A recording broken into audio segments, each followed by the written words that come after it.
Hello! Today I have a story to share about how we spontaneously went plein air at the botanical garden. This was the view we chose to enjoy and sketch. Answering the question how to motivate yourself to go plein air, I'd like to immediately lighten the seriousness, yes, like this, and emphasize that plein air painting is primarily about pleasure, having a good time, socializing, and relaxing.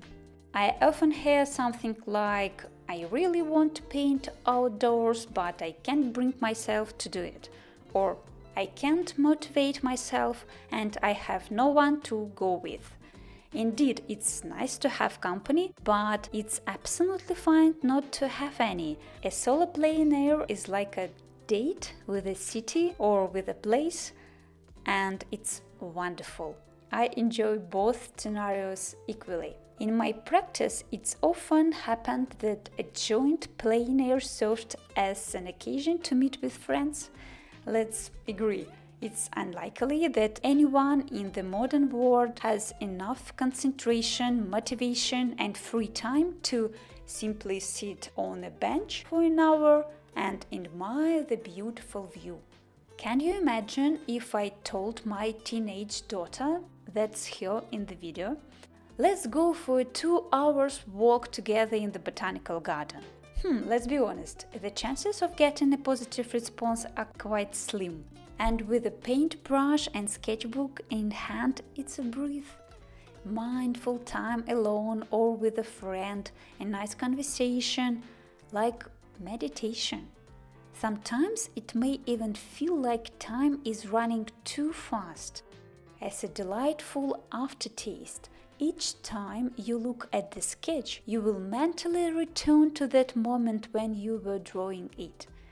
The very precious and pleasant moment indeed. If you noticed, I haven't said anything about the sketch itself, about the result. That's because in plein air, whether the sketch turns out successful or not, it's not really important. The process itself is what matters, the emotions it brings.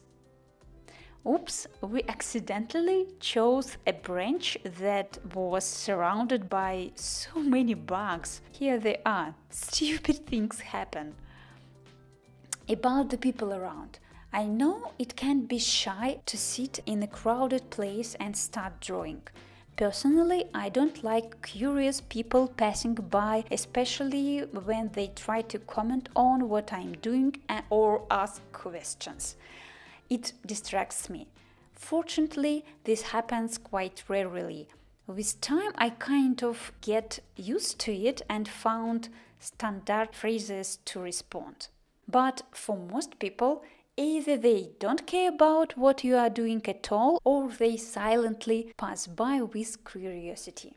So here is what we've got. And it's so cool that looking at the same thing, same landscape, each of us sees something unique and will draw it in their own way.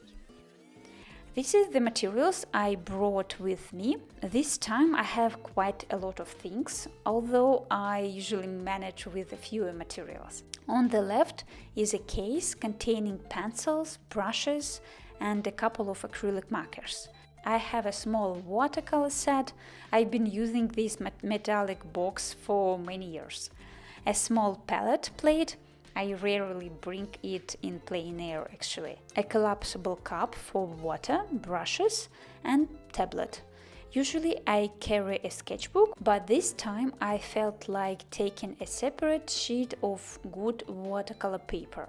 Well, that's it, we are going back home.